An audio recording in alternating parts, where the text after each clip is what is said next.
ದಿಲ್ಲಿ ಚುನಾವಣೆ ಇಡೀ ದೇಶಕ್ಕೆ ಭಾಳ ಸ್ಪಷ್ಟವಾದಂಥ ಸಂದೇಶ ಕೊಟ್ಟಿದೆ.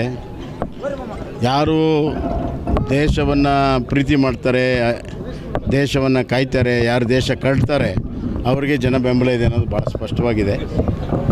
ದೇಶದ ಬಗ್ಗೆ, ದೇಶದ ವಿಭಜನೆ ಬಗ್ಗೆ, ದೇಶದ ಹಿತವನ್ನು ವಿದೇಶದಲ್ಲಿ ಮರೆತು ಮಾತನಾಡುವಂಥವ್ರಿಗೆ ಸ್ಥಾನ ಇಲ್ಲ ಅಂತ ಭಾಳ ಸ್ಪಷ್ಟವಾಗಿದೆ. ಇನ್ನು EVM ಬಗ್ಗೆ ಮಾತನಾಡುವಂಥದ್ದು ಒಂದು ಫ್ಯಾಷನ್ ಆಗಿದೆ ಅಷ್ಟೇ.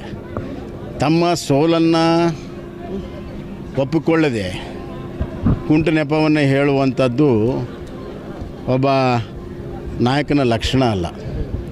ಅದು ನಿರಂತರವಾಗಿ ಇವತ್ತು ವಿರೋಧ ಪಕ್ಷಗಳು ಮಾಡ್ಕೊಂಡು ಬಂದಿದ್ದಾರೆ. Yes sir. ಏನು ಗೊಂದಲ ಏನಿಲ್ಲ. ಇದು ಪ್ರಜಾಪ್ರಭುತ್ವ ಇರುವಂಥ ಒಂದು ಪಕ್ಷ, ಹಲವರ ಅಭಿಪ್ರಾಯಗಳಿದೆ. ನಮ್ಮದು ಭಾಳ ಗಟ್ಟಿಯಾಗಿರುವಂಥ ಒಂದು ಹೈಕಮಾಂಡು.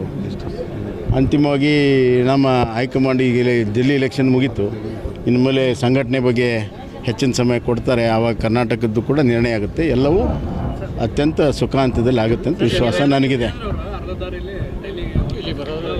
ಅದು ನನಗೆ ಮಾಹಿತಿ ಇಲ್ಲ. ಇಲ್ಲ ಇಲ್ಲ ಇಲ್ಲ ಯಾವುದು ನನಗೆ ಅವ್ರು ಹೋಗಿದ್ದು ಗೊತ್ತಿಲ್ಲ. ನನಗೇನು ಮಾಹಿತಿ ಇಲ್ಲ ಅದ್ರ ಬಗ್ಗೆ. ಇಲ್ಲ ಇಲ್ಲ ಇಲ್ಲ ಇಲ್ಲ ನಾನು ಇಲ್ಲ ಯಾವುದು ತಟಸ್ಥಿಲ್ಲ, ಏನಿಲ್ಲ. ಈಗ ನಾನು ಒಬ್ಬ ಸಂಸತ್ ಸದಸ್ಯನಾಗಿದ್ದೇನೆ. ಆ ಕೆಲಸವನ್ನು ನಾನು ಅತ್ಯಂತ ಪ್ರಾಮಾಣಿಕವಾಗಿ ನಾನು ಮಾಡ್ತೀನಿ. ಇಲ್ಲ ಇಲ್ಲ ನೀವು ಎಲ್ಲ ನಿಮ್ಮ ಮೂಲಗಳಿಗೆ ಅವರೇ ಉತ್ತರ ಕೊಡಬೇಕು. ಮೂಲಗಳಿಗೆ ನಾವು ಉತ್ತರ ಕೊಡೋಕ್ಕಾಗಲ್ಲ. ಏನೇ ಇದ್ದರೂ ಕೂಡ ಹೈಕಮಾಂಡ್ ಎಲ್ಲವೂ ಕೂಡ ಗೊತ್ತಿರೋದ್ರಿಂದ ಅವರು ಅಂತಿಮವಾಗಿ ಒಳ್ಳೆಯ ತೀರ್ಮಾನ ಮಾಡ್ತಾರೆ ಅಂತ ವಿಶ್ವಾಸ ನನಗೆ. ಹಲವಾರು ಜನರು ಇವತ್ತು ತಮ್ಮ ಅಭಿಪ್ರಾಯಗಳನ್ನು ಏನೋ ಹೇಳಿದ್ದಾರೆ. ಹೈಕಮಾಂಡ್ ಯಾರಿಗೆ ಮಾಡ್ತದೆ ಅವರೇ ಉತ್ತಮರು.